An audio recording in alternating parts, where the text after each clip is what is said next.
What is going on, you guys? Blaze over here at the let me tilt you down Blue Chip Athletic Club podcast. This is another episode of Overtime. I'm not necessarily on my walk, as you can see, or a post workout stretch. I am on the road though. I'm currently it's the 19th, I believe, of September. I'm out here training in Texas, but I still wanted to get this out to you guys because I know it's important for you to be able to kind of listen to my post workout or endorphin high rant. Today, I want to talk a little bit about like the ego, setting kind of personal, we'll call like expectations, or being a bit of a beginner aside, and then being willing to kind of accept help. So right now, I'm going to speak to the men out there. I want to speak to the active duty members out there. I want to speak to the other pilots out there, military pilots and commercial pilots, and specifically those people that are sitting somewhere between the ages of 20 and 40. Um, I think that demographic, i.e., me, to a T, we are the worst at asking for any sort of help. We think that we can do everything. An example for that, I am currently remodeling my entire house, and this is not something that I would say I'm at all qualified to do. My own ego, however, would have it so where I do not want to ask anybody to help us. But to be honest, we need it because I'm in no way qualified to knock down walls, determine whether they're load bearing or not, to do flooring, drywall, repairs, spackling, you name it. I'm not qualified for any amount of home building. Um, However, uh, I know some people that are. My parents are relatively handy. Chelsea's family is, or Chelsea's dad is super handy as well.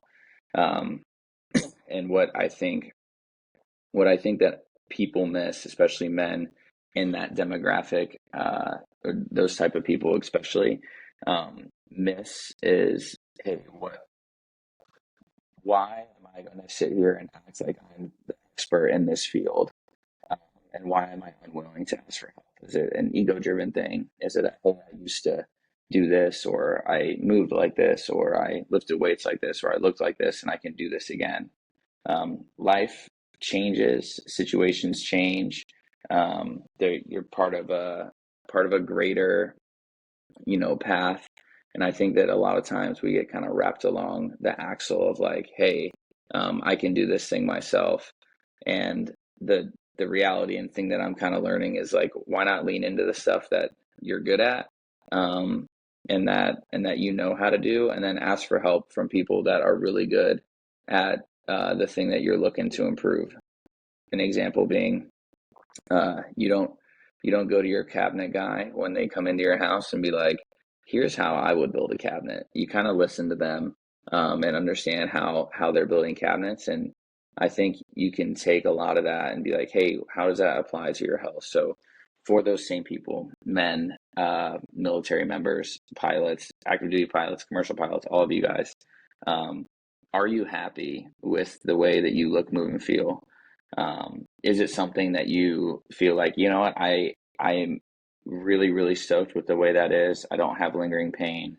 I'm confident with my shirt off. I'm excited, to move. I have high energy levels. My digestion is good. I'm sleeping well. All those things. If all those answers are yes, like, more power to you. You're probably in the fraction of a percent of people. Myself, though, I would say a number of years ago, I was not in that place.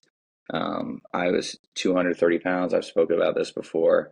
I was, a pound away from being too heavy for the ejection seat of a plane that I was flying, to where the Navy at the time, I'm not part of the Navy. We had to go through naval flight training, for those of you that don't know.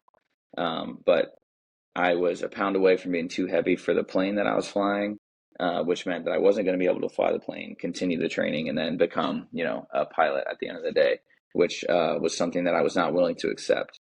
So although I felt really strong, I feel like I kind of walked myself back and looked at my overall health and was like, okay, what do I want to look like when I'm 40, when I'm 50? How do I want to move? And what are these things? And I started making change, albeit very slow. I started doing a ton of research, and I kind of found a passion in this thing, coaching. Um, but what I did is I took the long road, especially back then, because I did not ask anybody qualified for help. I didn't get a nutrition coach. I didn't get a movement coach. I didn't reach out and ask for help because I thought that I could do it alone. And I actually was able, I guess, to do it alone to a degree and get me to a point. Um, and I had hit kind of critical mass, and then I had to kind of expand, become a beginner, and ask for some amount of coaching, ask for some amount of help to then continue to improve. Um, I'll say, hindsight being 2020, I could have cut through probably a number of years off the timeline had I had somebody then holding me accountable, helping me set realistic goals, and then kind of acting on those goals and tracking those goals. Um, so for any of you that are sitting in a position where again you're not happy with the way that you look, move, or feel, the way that you're sleeping, the weight that you're moving in the gym. Maybe you're somebody who really likes lifting heavy weights, and it's something that you're struggling to improve on.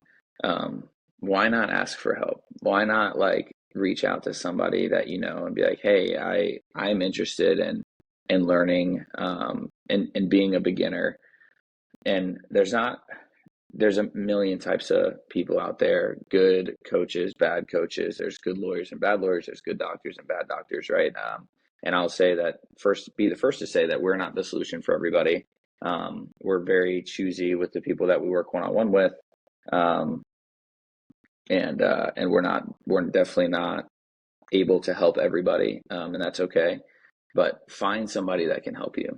Find somebody that can plug in, who's doing something that you appreciate, that you find impressive or intriguing, and then figure out how they did that thing. Figure out how they got to move that way. Figure out how they got to eat that way, to look that way, to live a life that way. And as this goes beyond just like health and wellness, and I know that this is kind of a bit of a health and wellness podcast, but we've got people on that we can apply this to finance, we can apply it to kind of anything else, and finding people that have paved the way before and taking a second to be like, what, I don't know everything. I think every single day on planet Earth, I actually was just talking about this yesterday with a guy I'm in class with, is I'm finding out how little I know. Whereas 17 and 18-year-old Blaze would have told you he knew everything about everything. And I just really, really think like, hey, if you can set the ego aside, if you can be willing to accept help, if you can be willing to take a second and realize that you may not have all the answers, because I work in the space and I don't have all the answers. I don't know everything. I don't know how to apply everything, but what you do is you pick up some tools along the way. It's kind of like a buffet. You get to go into a new relationship with a mentor or a coach, and you get to say, hey, how do you do this? You get to take what you want and leave the rest. You get to go down the buffet line and be like, yep, I like this, I don't like this, or build your own flavor of ice cream or Blizzard for those of you that are Dairy Queen fans. So just think about like the way that you want to see your life, the way that you want to progress, and cutting through kind of the noise of what's out there. And for those guys that are, again, 20 to 40s, if you're a military pilot, if you're a commercial pilot, if you're just a male former athlete and you're not looking, moving, and feeling your best, and you guys need help, please just shoot us a message. We're not out here to take money from anybody's pocket without providing some amount of value. This is a business, obviously, and we're trying to, make some amount of money from this, but this is something that I started to do because I love it and I enjoy helping people, not because I am looking to get rich coaching people in the online space. So if you guys need help, shoot us a message. We're more than happy to plug you in. We're more than happy to give you a free month of app access. We're more than happy to push you in the direction, if you're in a major city, of a place that we know and trust, that's going to be able to help you. And that's another big piece of it too, right? Just having some sort of a connection and linchpin to be able to make a move to improve. So that's all I got for you guys today. We went a little bit long, a little over 10 minutes. Again, if you guys have any questions, shoot them our way. I'm excited to launch a couple programs here in the very near future. 50 Days of Fitness at the end of the year, and then we're going to do a Lift the Plane challenge at the beginning of 2026, which is going to be lifting the weight of the aircraft that I fly. And we're going to start doing some patches for prizes for those things, and it's going to be super fun. I'm excited for the new journey and the way that this business and program is going to continue to run. So without further ado, you don't stop playing because you get old. You get old because you stop playing. Peace.